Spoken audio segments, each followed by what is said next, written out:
नमस्कार दोस्तों, जय हिंद, वंदे मातरम। मैं आपके साथ जायसवाल सर। आप सभी का स्वागत अभिनंदन है टीटी फैमिली शिक्षकों के परिवार जायसवाल कोचिंग सेंटर पर, पावर्ड बाई शिक्षा ही प्रकाश है। बात करेंगे साथियों बाल विकास प्रैक्टिस पेपर पे। नया प्रैक्टिस पेपर है, नए कंसेप्ट है, नए प्रश्न है और ये प्रैक्टिस पेपर नंबर आपका 6 नंबर प्रैक्टिस पेपर है। एग्ज़ाम के पहले प्रैक्टिस बहुत ही इंपॉर्टेंट होती है, चाहे हम किसी भी एग्ज़ाम की बात करें। और यहाँ पे शिक्षक बनना है तो इसके लिए और भी प्रैक्टिस की बहुत ही महत्वपूर्ण भूमिका हो जाती है।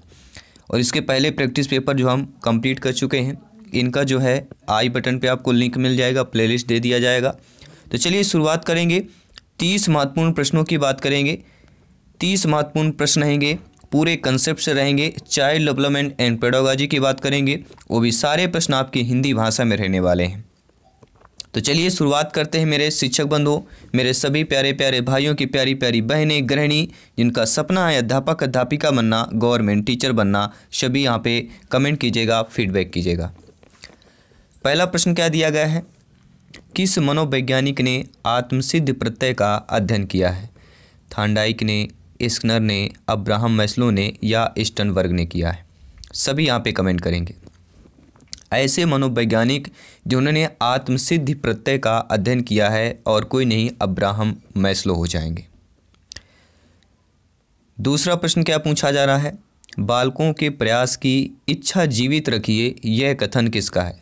जी हाँ, बालकों के प्रयास की इच्छा जीवित रखिए, यह कथन स्किनर का है, जेम्स का है, क्रो का है या थॉर्नडाइक महोदय जी का हो जाएगा। तो बालकों के प्रयास की इच्छा जीवित रखिए, यह जो कथन हो जाएगा आपके जेम्स का हो जाएगा। B option is the right answer, correct answer हो जाएगा। साथियों अगला प्रश्न है, थॉर्नडाइक ने अधिगम के कितने गौड़ नियम बताए हैं? 5, 6, 7 या 3 की बात करेंगे। सभी यहाँ पे कमेंट करेंगे, फीडबैक करेंगे जिनका सपना है अध्यापक अध्यापिका बनना, शिक्षक बनना। तो थॉर्नडाइक ने अधिगम के कितने गौड़ नियम बताए हैं? सभी लोग जानते हैं थॉर्नडाइक ने 2 नियम बताए हैं। एक होता है मुख्य नियम जिनकी 3 प्रकार के हैं और गौड़ नियम 5 प्रकार के हैं। तो थॉर्नडाइक ने अधिगम के गौड़ नियम बताए हैं, कितने बताए हैं? 5 बताए हैं। आइए जान लेते हैं कौन कौन से नियम हैं, क्योंकि यहाँ से भी प्रश्न पूछे जाते हैं। मुख्य नियम की बात करेंगे, थॉर्नडाइक के तत्परता का नियम, थॉर्नडाइक के अभ्यास का नियम, प्रभाव का नियम, परिणाम का या संतोष का नियम। देखिए प्रभाव के 2 अन्य नाम से भी जाना जाता है, परिणाम और संतोष का नियम। अगर आ जाए कि संतोष का नियम किसका है तो थॉर्नडाइक महोदय जी का है। परिणाम का नियम किसका है? थॉर्नडाइक महोदय जी के मुख्य नियम में से एक है।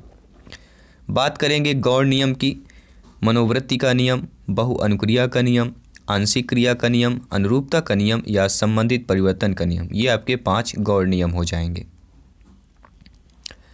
आइए बात करते हैं 4th प्रश्न की। वुडवर्थ के अनुसार स्मृति के कितने अंग होते हैं? सभी कमेंट करेंगे। 5, 4, 7, 8। मेरे प्यारे प्यारे भाइयों बहनें गृहिणी सभी कमेंट करेंगे। कमेंट आ चुका है, आपका फीडबैक आ चुका है कि वुडवर्थ के अनुसार स्मृति के जो है कितने अंग होते हैं? 4 अंग होते हैं। B option is the right answer, correct answer हो जाएगा। अगर पूछा जाए स्मृति के प्रकार कितने होते हैं तो संवेदिक स्मृति, अल्पकालिक स्मृति और दीर्घकालिक स्मृति हो जाएगा। आइए बात करते हैं साथियों अगले प्रश्न की। 5वां प्रश्न जो आप लोगों की स्क्रीन पर है, प्रबलन सिद्धांत को प्रतिपादित किया था स्किनर ने, थॉर्नडाइक ने, ईपी पावलोव ने या सीएल हेल ने किया था? आपका कमेंट, आपका फीडबैक सर्वोपरि है, सम्मान है प्रत्येक शिक्षक बंधु भाई बहन का। तो प्रबलन सिद्धांत की बात कर रहे हैं, तो प्रबलन का सिद्धांत जो है इसका प्रतिपादित या इसका प्रतिपादन किसने किया था? सीएल हेल ने किया था। D option is the right answer, correct answer हो जाएगा। सीखने के प्रबलन सिद्धांत का प्रतिपादन क्लार्क एल हेल ने 1915 में किया था। इस सिद्धांत का गणितीय सिद्धांत, परिकल्पित निगमन सिद्धांत, आवश्यकता अवकलन, जैविकीय अनुकूलन, उद्देश्य प्रवणता सिद्धांत आदि नामों से जाना जाता है। अगला प्रश्न है, अभिप्रेरणा को कितने प्रकार की होती है? जो अभिप्रेरणा होती है 2 प्रकार की होती है, 3 प्रकार की, 5 प्रकार की, 7 प्रकार की होती है। सभी कमेंट करेंगे। आउट ऑफ 30 में से आप लोगों का फीडबैक क्या है, आप लोगों का स्कोर क्या है? तो साथियों अभिप्रेरणा जो है कितने प्रकार की होती है? 2 प्रकार की, 3 प्रकार की, 5 प्रकार की, 7 प्रकार की। अगर आपका जवाब है कि अभिप्रेरणा 2 प्रकार की होती है, एक आंतरिक होती है, एक या जन्मजात और अर्जित। जी हाँ दोस्तों, 2 प्रकार की अभिप्रेरणा होती है। जन्मजात अभिप्रेरणा भूख, प्यास, भय आदि ये जन्मजात प्रेरणा है, अभिप्रेरणा है। और अर्जित अभिप्रेरण जो होता है वह सामाजिक अभिप्रेरण, समूह में रहना, संयम, प्रेम, युयुत्सा। और दूसरा जो होता है व्यक्तिगत अभिप्रेरणा, अभिवृत्ति, विश्वास, रुचि, महत्वाकांक्षा का स्तर, लक्ष्य, आदत, ये हमारे क्या कहलाते हैं? अर्जित। तो जन्मजात अभिप्रेरण और अर्जित अभिप्रेरण, अभिप्रेरणा के 2 प्रकार होते हैं।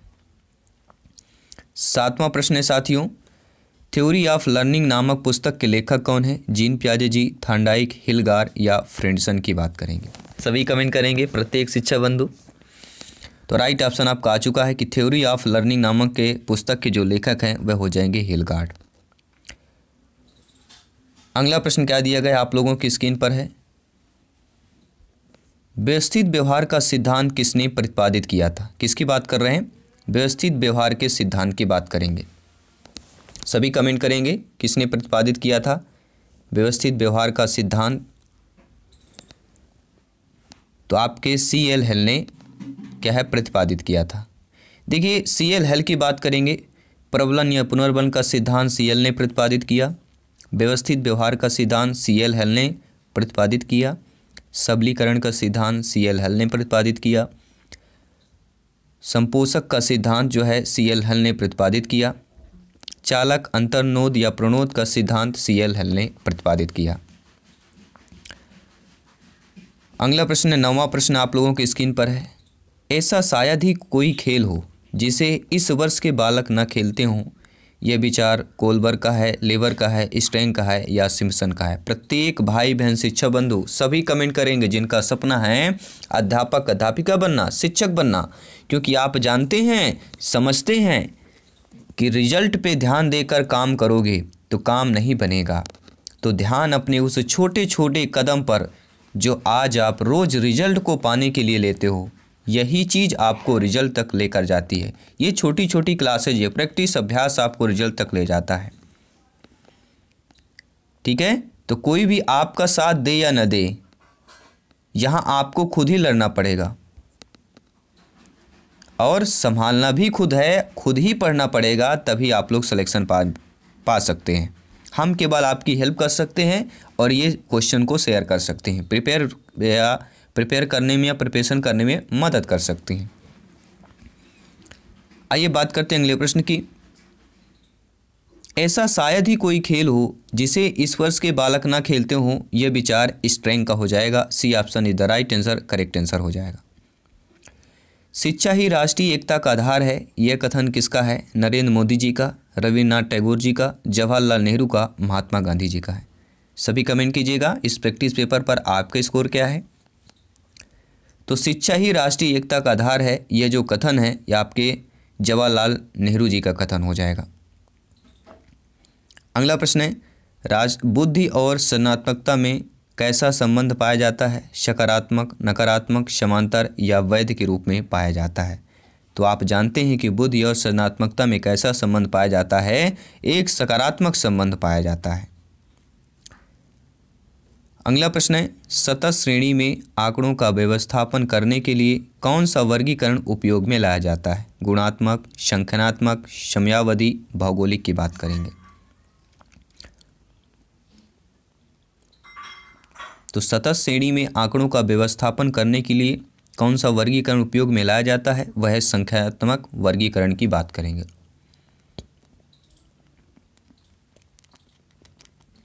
आइए बात करते हैं अगले प्रश्न की, क्रिएटिविटी की बात कर रहे हैं। क्रिएटिविटी शब्द के समांतर शब्द जो है रचनात्मकता है, मौलिकता है, सृजनात्मकता है या ये सभी हो जाएंगे। तो क्रिएटिविटी शब्द के समांतर जो शब्द कहलाता है रचनात्मकता भी है, मौलिकता भी है और सृजनात्मकता भी है, तो ये सभी हो जाएंगे। और ये क्वेश्चन जो है हम आपको ऑलरेडी क्लास में कर चुके हैं। जो हम बाल विकास के 25 महत्वपूर्ण प्रश्नों की क्लास है, प्लेलिस्ट आपको मिल जाएगा 25 महत्वपूर्ण प्रश्नों की, जो आपके सिलेबस के अकॉर्डिंग आपके प्लेलिस्ट बना दी गई है। सारे क्लासेज जो 25 महत्वपूर्ण प्रश्नों को कंप्लीट किया गया है। कहीं ना कहीं आपको 70 से 80% हमारे क्लास के क्वेश्चन पर मिलने वाले हैं। साथियों अगला प्रश्न है, बुरी आदतों को सुधारा जा सकता है डांट डुपट कर, दोषारोपण के द्वारा, अनुबंधन के द्वारा, ये या सभी के द्वारा। ये भी प्रश्न हम कर चुके हैं। तो बुरी आदतों को सुधारा जा सकता है, अगर आपने हमारी क्लासेस ज्वाइन किया होगा तो या बाल विकास के 25 महत्वपूर्ण प्रश्नों की क्लास में वीडियो देखा होगा, तो ये प्रश्न आपसे ऑलरेडी अभी तक आपने कमेंट भी कर दिया होगा कि बुरी आदतों को सुधारा जा सकता है, अनुबंधन के द्वारा सुधारा जा सकता है। आइए बात करते हैं अगले प्रश्न की। 15वां प्रश्न जो आप लोगों के स्क्रीन पर है कि विचलनशीलता का सर्वश्रेष्ठ जो मापक होता है वह प्रसार होता है, प्रमाप विचलन होता है, मध्यमान विचलन होता है या चतुर्थांश विचलन होता है। यहाँ पे सभी कमेंट करेंगे। तो राइट ऑप्शन क्या हो जाएगा साथियों, विचलन या विचलनशीलता का सर्वश्रेष्ठ जो मापक होता है वह प्रमाप विचलन होता है। यहाँ पे सबमिट कमेंट करेंगे। देखिए साथियों, कामयाबी मुझे मिले ना मिले अलग बात है, पर मैं मेहनत ही ना करूँ, मैं कोशिश न करूँ, ये गलत बात है। तो कोशिश करना है, मेहनत अवश्य करना है, और मेहनत कोशिश करने वाले कभी क्या है, असफलता नहीं हासिल करते, हमेशा सफल होते हैं। तो विचलनशीलता में सर्वश्रेष्ठ जो व्यापक होता है वह आपके प्रमाप विचलन का होता है। अगला प्रश्न है साथियों, बहुत ही बेहतरीन लाजवाब प्रश्न है, वीवीआईपी कैटेगरी का प्रश्न है कि शिक्षण से अधिगम पर बल देने वाला जो परिवर्तन है खाली स्थान स्थानांतरित किया जा सकता है। बाल केंद्रित शिक्षा पद्धति को अपनाकर, रटने को प्रोत्साहित कर कर, अग्र शिक्षण की तकनीकी अपनाकर या परीक्षा परिणामों पर केंद्रित होने की बात कर रहे हैं। तो शिक्षण से अधिगम पर बल देने वाला जो परिवर्तन कहलाता है वह क्या कहलाता है, बाल केंद्रित शिक्षा पद्धति अपनाकर जो है शिक्षण में अधिगम पर बल देने वाला परिवर्तन बाल केंद्रित शिक्षा पद्धति को अपनाकर स्थानांतरित किया जा सकता है। तो यहाँ पर आप लोगों का पहला ऑप्शन जो है सही हो जाएगा। आइए बात करेंगे सहसंबंध की क्रमांतर विधि के प्रतिपादक आपके कौन हो जाएंगे। देखिए सहसंबंध की बात कर रहे हैं, बॉन्डिंग की बात की जा रही है। तो सहसंबंध के क्रमांतर विधि के प्रतिपादक आपके वाटसन महोदय जी हैं, स्पीयरमैन हैं, गिलफोर्ड हैं, या इनमें से कोई नहीं। तो सहसंबंध या सहसंबंध की क्रमांतर विधि के जो प्रतिपादक हैं आपके यहाँ पे स्पीयरमैन हो जाएंगे। कोई भी डाउट हो, कोई भी फीडबैक हो, आप लोग कमेंट कर सकते हैं। आपका फीडबैक, आपका कमेंट सर्वोपरि है, सम्मान है प्रत्येक भाई बहन शिक्षक बंधु का जिनका सपना है अध्यापक अध्यापिका बनना, सिलेक्शन पाना। क्योंकि एग्ज़ाम फतेह की ये जो तैयारी है साथियों, ये जो रथ है ये एग्ज़ाम फतेह करके ही रुकेगा, बिल्कुल सिलेक्शन वाला झंडा गाड़ करके ही रुकेगा। सिलेक्शन पाना है, शिक्षा का प्रचार प्रसार करना है, ठीक है। चलिए बात करेंगे अगले प्रश्न की कि शिक्षा से मेरा अभिप्राय बालक एवं मनुष्य के शरीर, मस्तिष्क एवं आत्मा के सर्वोत्तम अंश की अभिव्यक्ति है। ये कथन महात्मा जी का है, डॉक्टर राधाकृष्णन जी का है, स्किनर जी का है, या जवाहरलाल नेहरू जी का है। सभी कमेंट कीजिएगा। तो शिक्षा से मेरा अभिप्राय बालक एवं मनुष्य के शरीर, मस्तिष्क एवं आत्मा के सर्वोत्तम अंश की अभिव्यक्ति से है। यह कथन आपके महात्मा गांधी जी की है। अगला प्रश्न दिया गया है, पुरस्कार की बात करते हैं। साथियों जो पुरस्कार होता है वह बाह्य प्रेरणा है, आंतरिक प्रेरणा है, जन्मजात प्रेरक है, या आपकी इनमें से कोई नहीं। देखिए पुरस्कार जो होता है एक क्षण के लिए हमें मोटिवेशन करता है, ठीक है। तो पुरस्कार जो होता है एक बाह्य प्रेरणा पर आता है। कभी हम कुछ अच्छा कार्य करते हैं तो हमें कोई कहीं पुरस्कृत किया जाता है, ठीक है। तो पुरस्कृत क्या कि वो एक हमें बाह्य प्रेरणा देता है, ठीक है, मोटिवेट करता है, लेकिन वह किस प्रकार की प्रेरणा है, बाह्य प्रेरणा हो जाएगी। अगला प्रश्न है साथियों, जेबी वाटसन ने मनोविज्ञान के किस संप्रदाय को प्रतिपादित किया है, प्रयोजनवादी, गेस्टाल्टवादी, व्यवहारवादी, संरचनावादी। सभी कमेंट करेंगे। मेरे प्यारे प्यारे भाइयों की प्यारी प्यारी बहनें, गृहिणी जिनका सपना है अध्यापक अध्यापिका बनना, गवर्नमेंट टीचर बनना, जायसवाल सर आप सभी का अभिनंदन स्वागत करते हैं। जेबी वाटसन ने मनोविज्ञान के जिस संप्रदाय को प्रतिपादित किया है वह संप्रदाय आपका व्यवहारवादी संप्रदाय हो जाएगा। आइए बात करेंगे, 20 प्रश्न कंप्लीट कर चुके हैं, 21वें प्रश्न की ओर बढ़ते हैं और आप लोगों की स्क्रीन पर है कि शिक्षा मनोविज्ञान का अध्ययन शिक्षक के लिए उपयोगी है, क्योंकि इसे वह दूसरों को प्रभावित करने के लिए करता है। वह शिक्षक को आत्मसंतुष्टि प्रदान करता है। इससे वह परीक्षा उत्तीर्ण कर उपाधि प्राप्त कर सकता है या वह अपने शिक्षण को प्रभावी बना सकता है। तो आप जानते हैं, समझते हैं भावी अध्यापक अध्यापिकाएं हैं कि मनोविज्ञान का अध्ययन शिक्षक के लिए उपयोगी है, क्योंकि वह अपने शिक्षण को प्रभावी बना सकता है। D option is the right answer, correct answer. साथियों, एक छात्र की बुद्धि लब्धि 60 है तो वह बालक कहलाएगा, मंदबुद्धि, पिछड़ा हुआ, प्रतिभाशाली या असंतुलित कहला जाएगा। देखिए 90 से लेके 100 तक की जो होती है वह समान होकर कहलाती है, ठीक है, और 70 से लेके 90 या 75 से लेके 90 मंदबुद्धि कहलाती है। तो ना प्रतिभाशाली है ना ही मंदबुद्धि है, तो क्या कहलाएगा, पिछड़ा हुआ बालक कहला जाएगा। जिस छात्र की या बालक बालिका की बुद्धि लब्धि 60 है वह पिछड़ा हुआ बालक बालिका या विद्यार्थी शिक्षार्थी कहला जाएगा। कोई भी डाउट हो आप अवश्य कमेंट करें। और IQ निकालने के लिए फार्मूला सभी को पता होगा, बुद्धिलब्ध निकालने का MA अर्थात मानसिक आयु बटे CA यानी वास्तविक आयु, करेंट एज जो है मल्टीप्लिकेशन 100 कर देना है, आपकी बुद्धिलब्ध IQ उसका लेवल पता चल जाएगा। विद्यालय संगम योजना जो उपयोगी है छात्रों के लिए, अध्यापकों के लिए, प्रधानाध्यापकों के लिए या इन सभी वर्गों के लिए उपयोगी है। देखिए विद्यालय जो संगम होता है, ठीक है ना, संगम मतलब होता है कहीं ना कहीं मिलना। तो छात्र, अध्यापक, प्रधानाध्यापक ये मिलने का ही विद्यालय नाम है। विद्यालय में छात्र भी मिलेंगे, अध्यापक भी मिलेंगे, प्रधानाध्यापक मिलेंगे। तो इन तीनों के लिए जो है विद्यालय संगम योजना उपयोगी हो जाएगी, अर्थात हम डी ऑप्शन की बात करेंगे। जी हाँ साथियों, अगला प्रश्न स्क्रीन पर है। सभी प्यारे मित्र कमेंट करेंगे। मेरे सभी प्यारे मित्र, शिक्षक बंधु, फ्रेंड्स, टीचर्स फ्रेंड्स या भावी अध्यापक अध्यापिकाएँ।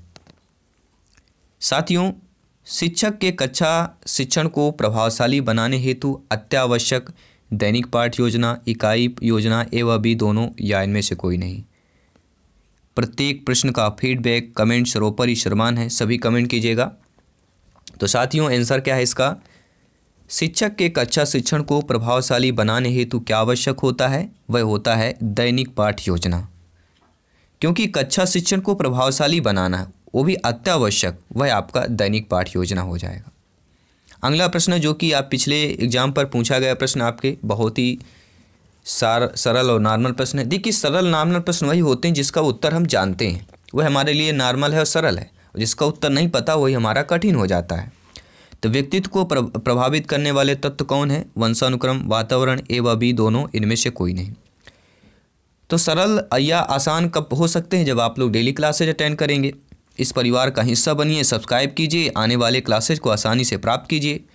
फ्री इसके नोट्स वगैरह प्राप्त करने के लिए टेलीग्राम पे ज्वाइन हो जाइए। टेलीग्राम पे देखिए बहुत सारे आपके क्वेश्चन होते हैं, सर PDF कहाँ मिलती है। देखिए टेलीग्राम पे ही आप जब ऊपर क्लिक करते हैं ना, जहाँ पे लिखा होता है जायसवाल कोचिंग सेंटर शिक्षक भर्ती स्पेशल चैनल लिखा होगा, वहाँ पे जब क्लिक करेंगे तो कई सारे ऑप्शन होते हैं, मीडिया का, फाइल का, ठीक है, फोटो का।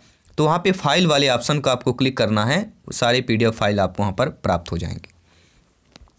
तो व्यक्तित्व को प्रभावित करने वाले जो तत्व होते हैं वह वंशानुक्रम, वातावरण दोनों हो जाएगा। C option is the right answer, correct answer हो जाएगा। अगला प्रश्न है, वह वार्तालाप जो उद्देश्यपूर्ण हो सकता है। जी हाँ साथियों, ऐसा वार्तालाप बताइए जो उद्देश्यपूर्ण हो कहलाता है। वाद विवाद, साक्षात्कार, विचार विमर्श, इनमें से कोई नहीं। देखिए उद्देश्यपूर्ण होना चाहिए।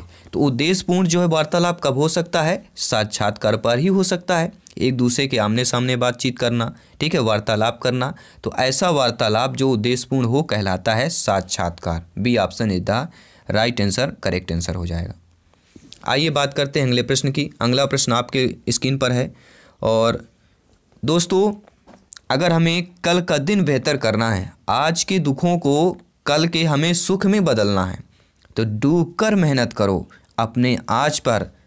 कल जब उभरोगे तो सबसे आगे ही निखरोगे। ये याद रखिएगा, आज का जो समय है आपका बदलता है, कल आने वाले समय को बिल्कुल चेंज कर सकता है। क्योंकि एक मोटिवेशन लाइन मैंने पढ़ी थी कि यूं ही नहीं मिलती मंजिलें, एक जुनून सा दिल में जगाना होता है।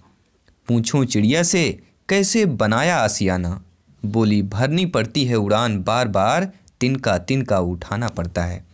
साथियों, तिनका तिनका उठाने का तात्पर्य आप लोग भली भांति समझ गए होंगे कि ये जो धीरे धीरे हम अभ्यास कर रहे हैं वह कहीं न कहीं जब इकट्ठा हमारी तैयारी फुल प्रिपरेशन होता है तभी सिलेक्शन सर्वोपरि होता है। आउट ऑफ 150 में से 125 प्लस का जो सपना है सभी यहाँ पे हैशटैग करेंगे I can do it 140 plus का। जितने मेरे भाई बहन शिक्षक बंधु है 140 प्लस का स्कोर करना चाहते हैं, ठीक है, और ये जो परिवार है जितने भाई बहन शिक्षक बंधु का सिलेक्शन पाएंगे 140 प्लस स्कोर आएगा वो हमें बताएंगे, हम उनका नंबर भी दे देंगे जब रिजल्ट आएगा, ठीक है। तो वो इन सभी मेरे भाई बहन का इंटरव्यू इसी परिवार पर होगा ताकि आप लोगों से इंस्पायर हो सके और भी लोग, ठीक है। तो इस परिवार में हम यानी जायसवाल सर आपका इंटरव्यू लेंगे और इस इंटरव्यू को इस परिवार के माध्यम से शेयर भी करेंगे। तो कोशिश कीजिए आप सभी लोग 140 प्लस जो है ज़्यादा से ज़्यादा शिक्षक बंधु यहाँ पे स्कोर कर पाएँ। चलिए ये प्रश्न जो 3-4 हैं इनको कंप्लीट करते हैं, प्रैक्टिस पेपर को कंप्लीट करते हैं। साथियों, शाला का विशेष गणवेश जो निर्धारित करने का जो यह लाभ होता है, विद्यार्थी साफ सफाई से रहना सीख जाते हैं, विद्यार्थियों में अपनत्व पैदा होता है, विद्यार्थियों में स्वाभिमान पैदा होता है, ये सभी विद्यार्थी समान दिखाई देते हैं। सभी कमेंट कीजिएगा। तो शाला का विशेष जो गणवेश होता है वह निर्धारित करने का यह लाभ होता है कि सभी विद्यार्थी समान दिखाई देते हैं, क्योंकि यहाँ पे ऊंच जाति नीचा सभी के लिए समान है, कोई ये नहीं है वो धनी निर्धन सब बराबर हो जाते हैं। तो सभी विद्यार्थी जब एक ही विशेष गणवेश होता है शाला में तो वह विद्यार्थी समान रूप से दिखाई देते हैं, ठीक है। तो डी ऑप्शन सही हो जाएगा। आइए बात करते हैं अगले प्रश्न की। वर्तमान समय में जो मनोविज्ञान है यह प्रश्न हम कर चुके हैं, बहुत इजली है, सभी लोग जानते हैं, व्यवहार का विज्ञान। B option is the right answer, correct answer हो जाएगा। अगला प्रश्न है विद्यालय संगठन से तात्पर्य क्या है? वांछित उद्देश्यों की पूर्ति के लिए ढांचा अथवा तंत्र, शाला भवन का केवल प्रबंधन, या शाला में केवल भौतिक संसाधन जुटाना, या पठन पाठन की व्यवस्था का समन्वय करना। प्रत्येक शिक्षक बंधु, मेरे प्यारे मित्र, मेरे भाई बहन, गृहिणी सभी कमेंट कीजिएगा। तो विद्यालय संगठन जो तात्पर्य होता है वह वांछित उद्देश्यों की पूर्ति के लिए ढांचा अथवा तंत्र होता है। और इस प्रैक्टिस पेपर का 30वां प्रश्न है, अंतिम प्रश्न क्या है दोस्तों, आप लोगों की स्क्रीन पर है कि मूल्यांकन का अर्थ क्या होता है? परीक्षण, निरीक्षण, निर्णय देना, या ये सभी। बहुत ही नॉर्मल प्रश्न है और ये आपको कमेंट करके बताना है। इस प्रैक्टिस पेपर का 30वां प्रश्न आंसर आपको कमेंट करना है, फीडबैक करना है। तो साथियों, लोगों की जो सलाह से बेहतर है अक्सर एक नकारात्मक होती है, तो लोगों की सलाह से बेहतर है जिंदगी में खोए हुए ठोकर हैं, जो ज़िंदगी को बहुत मजबूत बना देते हैं। जो आप ये ठोकरें खाए हैं यही आपको मजबूत इंसान बनाता है, लक्ष्य की ओर क्या करता है, अग्रसर करता है। क्योंकि अवसर और सूर्योदय में एक ही समानता है, देर करने वाले इन्हें हमेशा खो देते हैं। तो आपको देर